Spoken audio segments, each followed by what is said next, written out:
27 अक्टूबर 2022 को भारत के defence minister Rajnath Singh ने कुछ ऐसा बयान दिया था। यात्रा तो तब पूरी होगी जब हम 22 फरवरी 1949 को भारतीय संसद में सर्वसम्मत पारित हुए प्रस्ताव को अमल में लाएंगे और उसके अनुरूप हम अपने बाकी बचे हिस्से जैसे गिलगित और बाल्टिस्तान तक पहुंचेंगे। अब इस बयान के बाद से पूरे देश भर में हल्ला मच गया।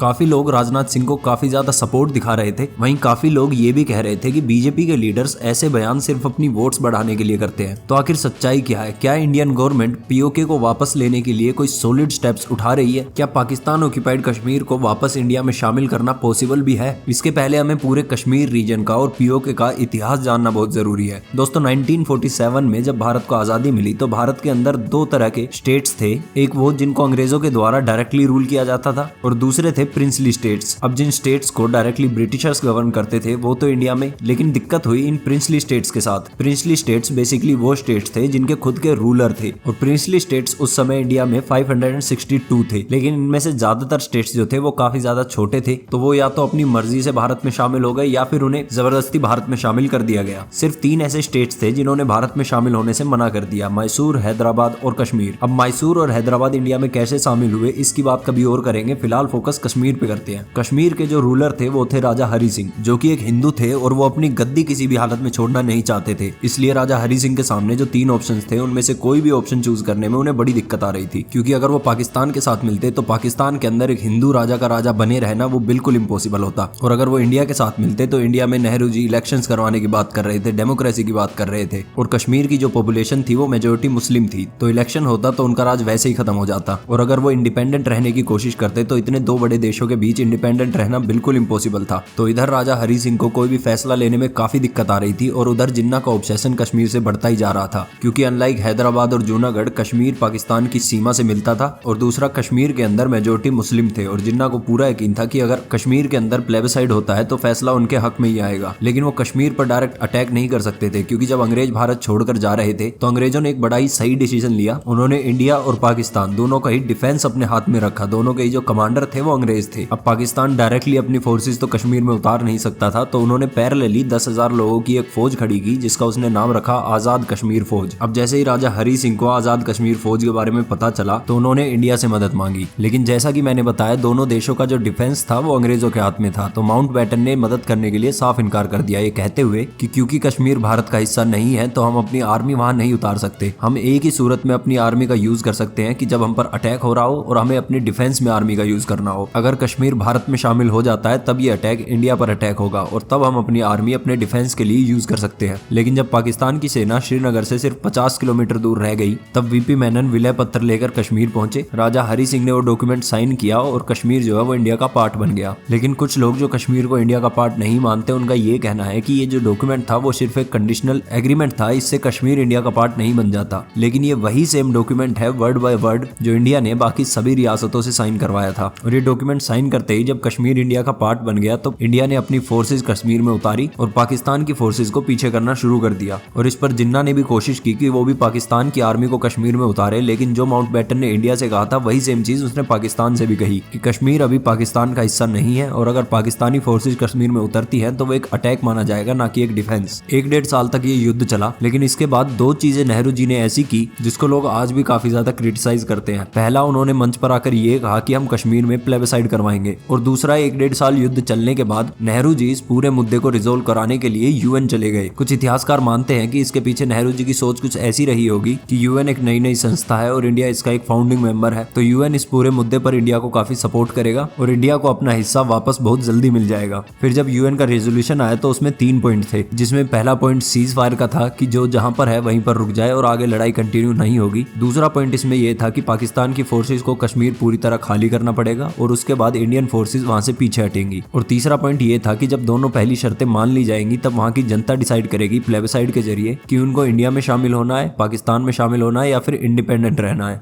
और पाकिस्तान के नेता जो भारत को कोसते रहते हैं कि यूएन के रेजुलेशन में है प्लेबिसाइड करवाना कश्मीर में और आज तक इंडिया ने प्लेबिसाइड नहीं करवाया, वो पाकिस्तान की जनता को पहले 2 पॉइंट कभी नहीं बताते। और उस समय जहां पर ये लड़ाई रुकी थी उसी को लाइन ऑफ कंट्रोल बोला जाता है, और जो एरिया पाकिस्तान की फोर्सेज ने इलीगली कब्जा कर लिया था उसको पाकिस्तान ऑक्यूपाइड कश्मीर बोला जाता है और आज तक बहुत सी सरकारें आई और चली गई, कोई भी इस इशू को रिजोल्व नहीं कर पाया है। तो अब ऐसा क्या है कि आजादी के इतने साल बाद अचानक से इस बात की काफी ज्यादा चर्चा होने लगी है। इस प्रॉब्लम को सॉर्ट आउट करने के प्रयास पहले भी काफी बार किए गए हैं। फरवरी 2, 1994 को इंडियन पार्लियामेंट से एक रेजोल्यूशन पास हुआ जिसमें साफ साफ कहा गया कि state of Jammu and Kashmir has been, is and shall be an integral part of India. और इसमें इंडिया ने पाकिस्तान के सामने डिमांड रखी कि पाकिस्तान ने जो भी इलीगल टेरिटरीज ऑक्यूपाई कर रखी है उन्हें वैकेट करे। इसके बाद सितंबर 26, 2020 को यूएन जनरल असेंबली में इंडिया ने फिर से यही बात दोहराई और इंडिया का स्टांस इस पूरे डिस्प्यूट पर काफी ज्यादा स्ट्रॉन्ग है। लेकिन इंडिया को अपना स्टांस और भी मजबूत करने के लिए कुछ स्टेप्स लेने बहुत ज्यादा जरूरी है। पीओके की पॉपुलेशन ने काफी बार इंडिया को सपोर्ट करते हुए पाकिस्तान के सप्रेशन के खिलाफ आवाज उठाई है और इस पर इंडिया एक PoK administration in exile setup कर सकती है जिसमें पीओके के रेफ्यूजीज को शामिल किया जाए, जिससे इंडिया पीओके की पॉपुलेशन का और ज्यादा सपोर्ट अपनी तरफ कर सकता है। और वैसे भी पाकिस्तान गिलगिट बाल्टिस्तान के लोगों को एक सेकंड क्लास सिटीजन का दर्जा देता आया है। गिलगिट बाल्टिस्तान का रीजन